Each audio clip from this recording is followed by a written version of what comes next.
பரிசுத்த ஆவியானவருக்கு விரோதமாக ஏன் தூஷணம் சொல்கிறார்கள்? அருமையான சகோதர சகோதரிகளே, கர்த்தருக்கு பிரியமானவர்களே, ஆண்டவருடைய அருள்வாக்கு இப்படியாக சொல்ல, பரிசுத்த ஆவியானவருக்கு விரோதமாக சொல்லும் தூஷணமோ மன்னிக்கப்படுவதில்லை என்று சொல்லி.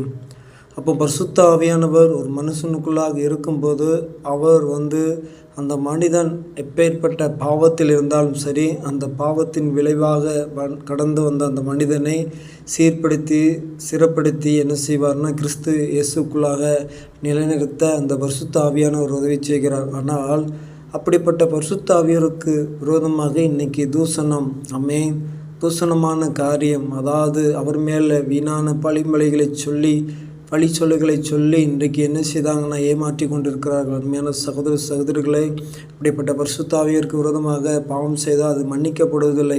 அப்படி நாம் பாவம் செய்யாதபடிக்கு